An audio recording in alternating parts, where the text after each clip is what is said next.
Bom dia, pessoal. Essa é a nossa aula 5 de estruturas de aço e madeira, tá?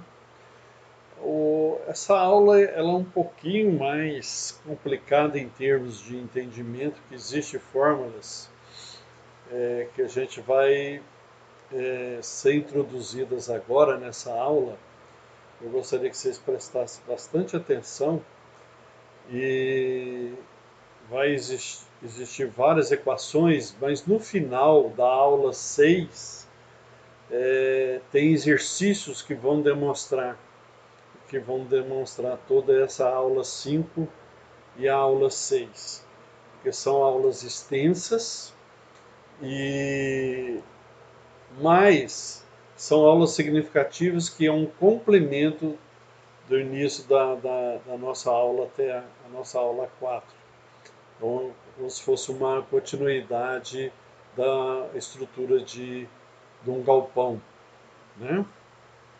Então, nós vamos ver agora uma terceira parte, que é a estrutura de cobertura e tapamento lateral, né? E que é a flexão, né? O que significa isso? Significa que para a gente sustentar nas chapas de cobertura da obra que a gente estabelece ou que o projetista estabelece, né? E nela tem as terças de cobertura, né? E assim temos a necessidade de estruturar esses fechamentos laterais e quando eles são compostos também por chapas metálicas. A maioria das estruturas industriais, aqui a gente está falando muito sobre, sobre galpões industriais ou estruturas industriais, né? Esses fechamentos geralmente até um certo ponto são de alvenaria e o resto, até completar o pé direito, são compostos por chapas metálicas, né? E isso nos leva à existência das terças de fechamento lateral, ou que a gente chama de vigas de tapamento. Essas vigas terças, sejam na cobertura ou no fechamento lateral, elas estão sujeitas a esforços de flexão dupla, né?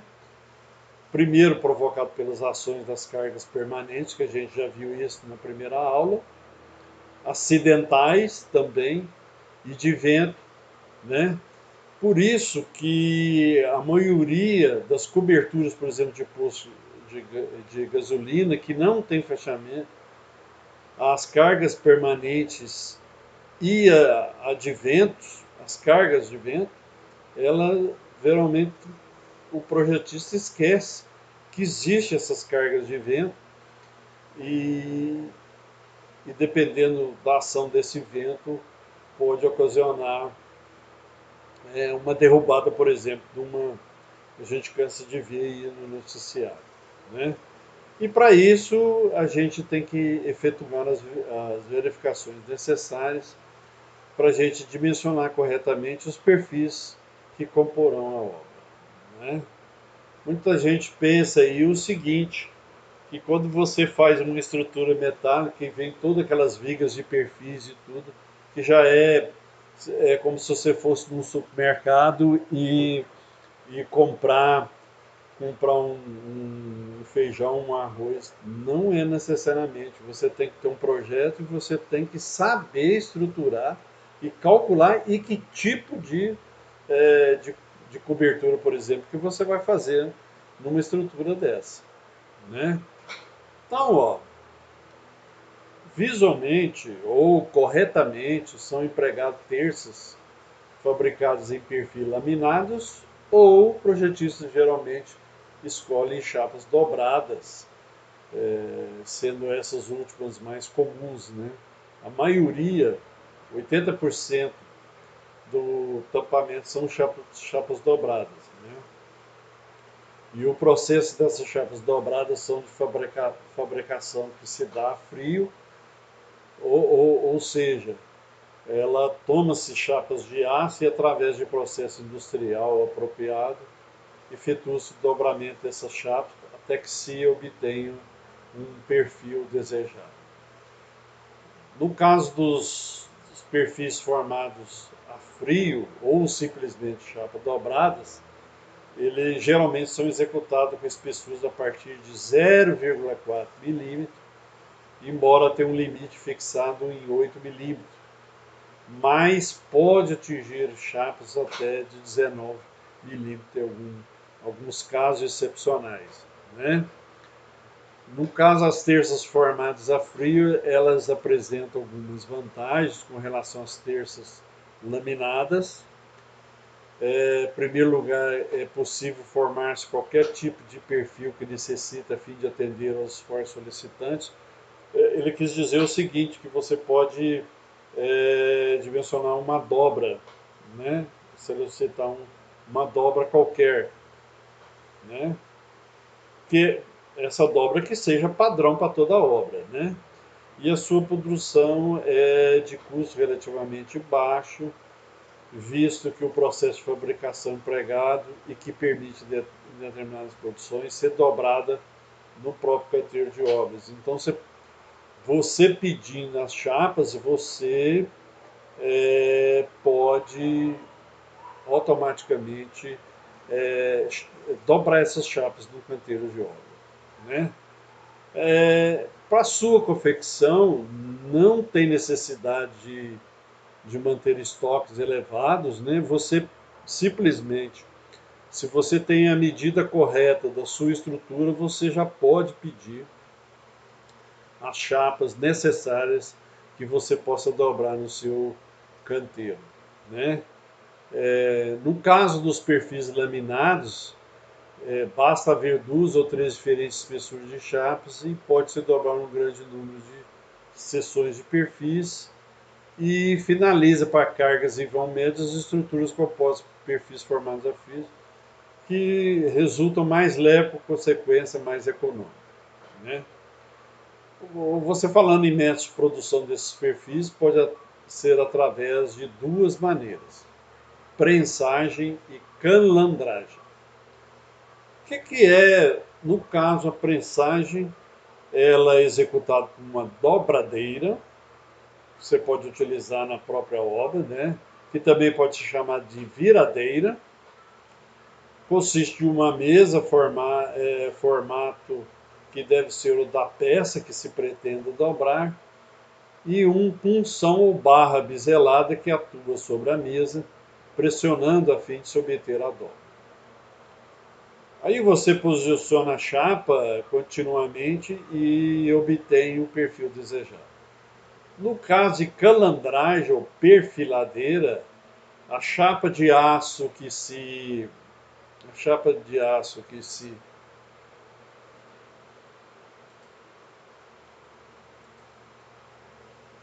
aí nós podemos ver aí um tipo de terças, nós estamos vendo aí as terças, né? As terças aqui, essa aqui são as terças, né? E aqui são correntes para segurar a toda a estrutura. Vocês podem ver aqui que ele chama de corrente para travar de uma terça a outra, né? Elas são aqui, ó, você pode notar aqui que elas são ficcionadas, né? Isso a gente vai estudar lá para frente, inclusive fazer exercício, né? Nesse caso desse desenho aqui, são 2 vãos, tá? Aqui são 2 vãos. Tá legal? No caso aqui são 3 vãos, né? L/3, a mesma estrutura aqui, você pode ver que elas são, né, afixadas nessa viga que a gente chama de viga aqui, em relação à terça desse cruzamento com essa terça aqui. E isso aqui é um montante rígido, né? Que faz a divisão aí. Nós estamos vendo a detalhe da mão francesa, tá? A determinação de espaçamento dessas terças de uma estrutura, ela provém da capacidade portante das telhas que devem ser utilizadas.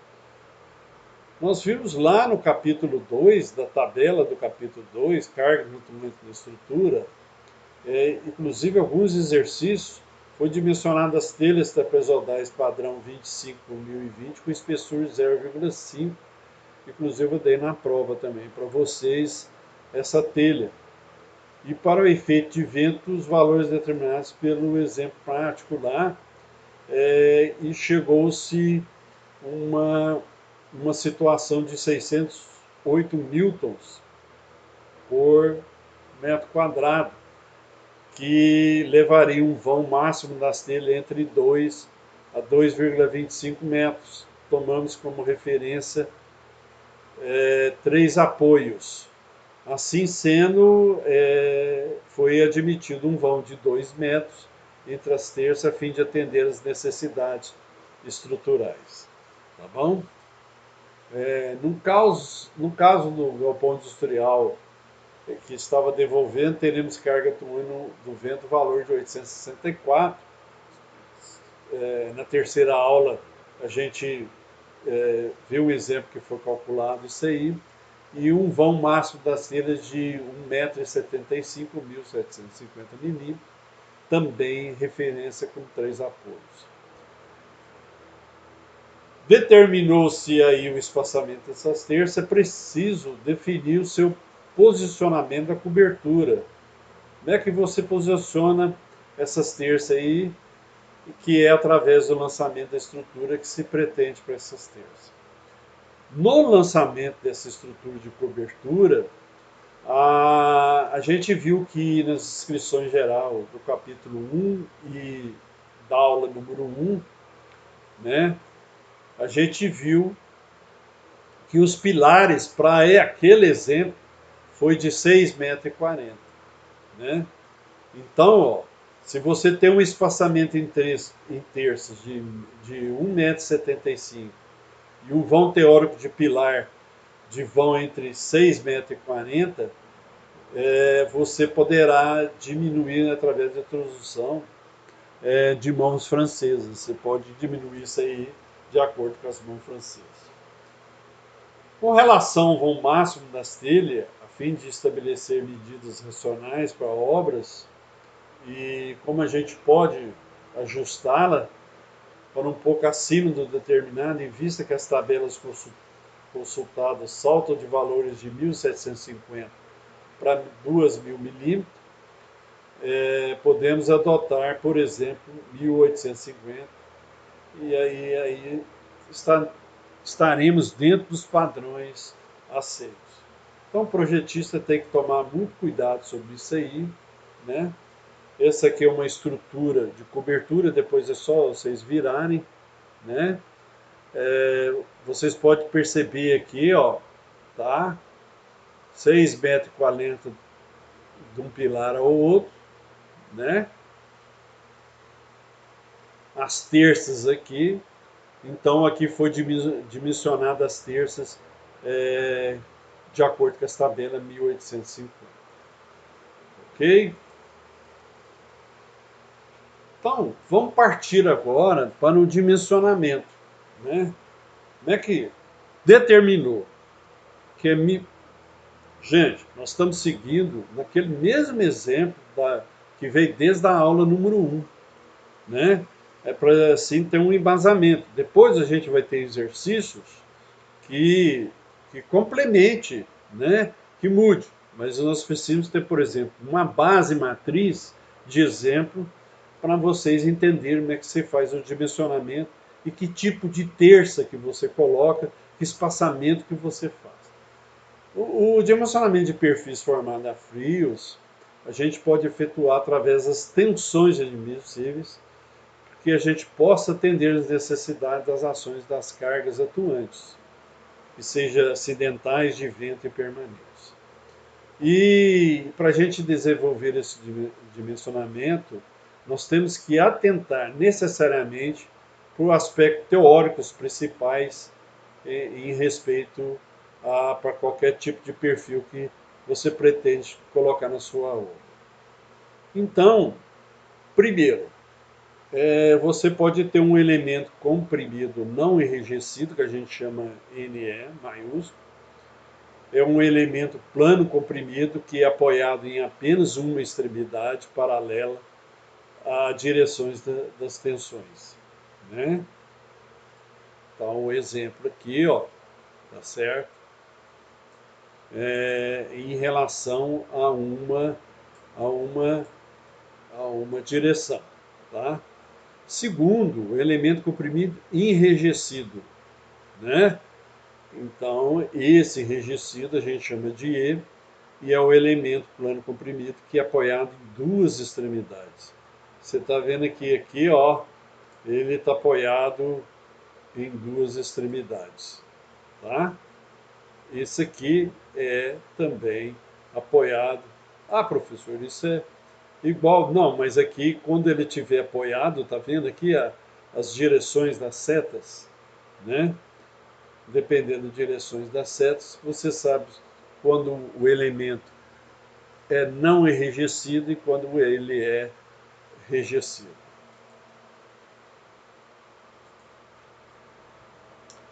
Então, ó, largura da parede a gente chama de W, do perfil, é a parte reta do elemento não incluída a parte curva, né?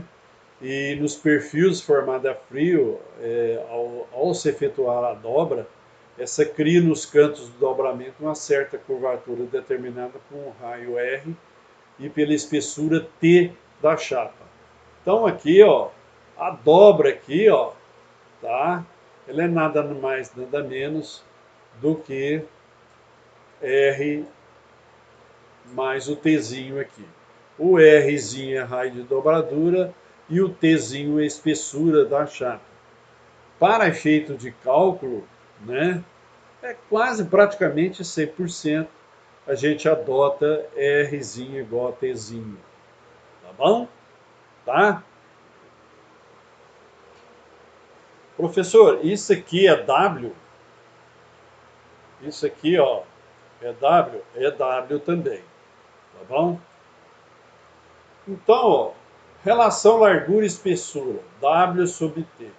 É a relação entre a largura da mesa, tá? E a espessura T. Relação altura e espessura, H sobre T. É a relação entre a altura da alma, né? É como se fosse a altura ali daquela chapa, daquele perfil, e a espessura T. Então, gente, a tensão básica do projeto, que a gente chama de F aqui, ó, tá? Que a gente chama de F, é a tensão limite escoamento, que a gente já viu lá em resistência de materiais, vocês já viram isso aí. Ela é dividida com um coeficiente de segurança igual a 1,67, isso foi muito estudado, tá? Então, ó, F é igual a 0,60 vezes Fy. E nesse caso, a gente vai admitir um aço ACTM A570 de grau 30, cuja tensão de escoamento Fy de 23 kN por centímetro quadrado. kN, basta você multiplicar aqui por 10, né, que vocês vão saber aqui. Então, 230 quilos por centímetro quadrado. Só para vocês terem uma ideia em formas de quilos, tá? Aí nós temos agora a tensão básica de cisalhamento, que a gente chama de FV, que é a tensão limite de escoamento do aço, né? É o limite máximo que esse de ruptura, vamos dizer assim, que essa chapa, que esse aço, né, vai suportar. Então essa relação é FV é 0,40 vezes FY. Sabemos que FY, para esse aço aqui, ó, é 23 kN por centímetro quadrado, ou 230 quilos por centímetro quadrado. Bem, vocês podem lembrar que não é só a tensão, mas nós temos a flambagem também. Vocês viram, né, na estrutura, que se você tiver uma viga aqui, ó, né, vocês viram isso em resistência, se você tiver uma viga, o que é flambagem? Essa viga aqui, ela suporta um peso, né, que a gente chama geralmente de pesão, que está em cima dessa viga, em cima de uma terça, em cima de um perfil, né? O que é flambagem? Flambagem é exatamente isso aqui, ó, tá? Que ela sofre, tá? Essa aqui vai ser a, a flambagem, tá? Flambagem local, tá? Então, ó, já estabelecidas as terças sob efeitos da flexão, nós vamos analisar os processos que determinam a largura útil da mesa de compressão, uma vez que toda peça que está sujeita à flexão sofre consequências de compressão localizada. Então, quando você vai fazer um cálculo de uma viga em perfil formada a frio, você tem que verificar as condições de estabilidade local dos elementos que vai sofrer esses efeitos da compressão localizada aqui, ó. Ou seja, as mesas e as almas desses perfis, assim como na verificação dessa estabilidade global como um todo, as condições da flambagem lateral com torção. Também aqui assim, né? A, a torção pode também influenciar também nesse caso. Os valores das relações largura e espessura variam de acordo com cada tipo de perfil que você vai utilizar na sua obra. Para os aços com limite de escoamento FY maior do que 22,8 kN ou 228 kg por centímetro quadrado, a gente vai ter seções transversais que não sejam cantoneiras. Nesse caso, acima não vai ter necessidade de ser em forma de cantoneiras. Então, ó, no caso da mesa comprimida enrijecida, como a gente viu anteriormente, né, a gente tem para B igual a W, né? Isso é um limite para quem viu o limite em matemática, mas não se preocupa, a gente é muito fácil quando a gente for fazer exercício, eu vou dar um exercício todo com resolução certinha para vocês terem a noção como é que calcula os perfis. E esse B aqui é a largura efetiva do projeto. Uma vez que o B, se ele for menor que a mesa do perfil, que é o W, as características geométricas da seção deverão ser recalculadas. Então, se o Bzinho for menor do que o W, as características geométricas você vai ter que recalcular. Para o cálculo dos deslocamentos, que a gente chama de flechas, o procedimento você faz mesmo para determinada exceção efetiva. No entanto, você vai desconsiderar o efeito fator de segurança ou de ponderação. Tá? Então, nesse caso aqui, ó, existe uma diferencinha no caso do deslocamento. Tá? Para a mesa comprimida não enrijecida, você adota o valor de B igual a W. Então, a curvatura, a mesa vai ser igual a o Bzinho.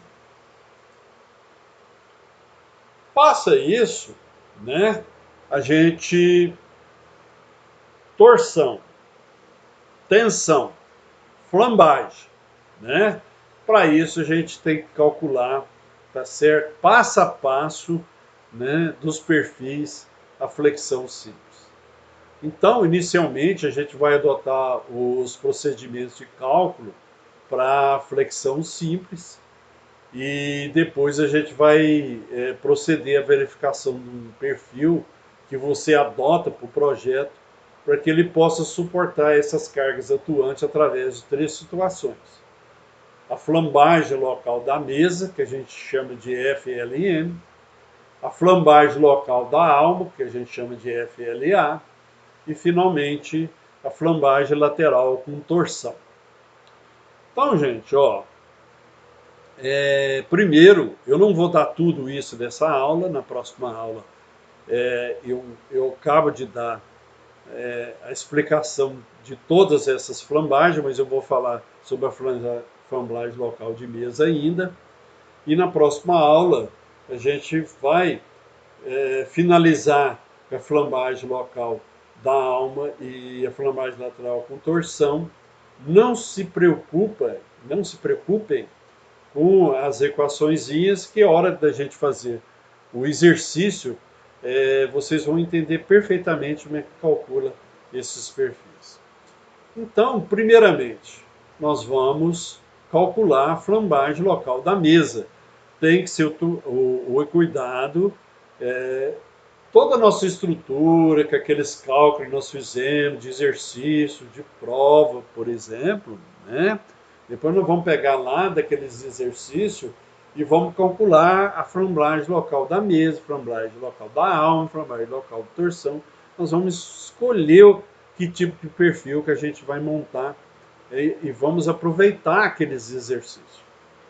Então, ó, mesa comprida enrijecida, nesse caso, a resistência à flexão ela deve ser determinada pelas propriedades geométricas da seção efetiva, que deverá ser calculado o modo resistente efetivo,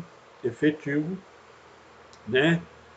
Eu até coloquei em parênteses aí, ó, WXFF, Ezinho, Fzinho, ou W'(x), pela tensão básica do projeto, que vocês já viram aí para trás, F igual a 0,60 vezes FY. Então, ó, a máxima tensão de flexão durante nesses casos, ela deve ser obtida por essa fórmula aqui, ó. Ok? FBX, né, sob o momento de x, ele é dividido pelo modo resistente efetivo, ele tem que ser menor ou igual ao Fzão BX, que é igual a F. Tá bom? Então, ó, quando a relação largura-espessura ela não ultrapassou os valores limites, que é B igual a W, a seção efetiva será a mesma da seção bruta da peça. Caso contrário, se Bzinho for menor W, que você tem que recalcular, né, você tem que verificar a área útil ou efetiva da mesa comprimida, que a gente chama de Azão Fzinho. Aí você toma-se por base a área bruta, AG, dessa mesa comprimida, para em seguida proceder ao cálculo das demais características geométricas da seção efetiva. Então, gente, aqui ó, tem que se tomar cuidado com isso aqui. Ó. Se B for menor do que W, você tem que recalcular. Tá? Então, ó, o que você faz? Geralmente, os projetistas fazem o quê? Quando B é menor do que W, ele geralmente coloca B igual a W e recalcula.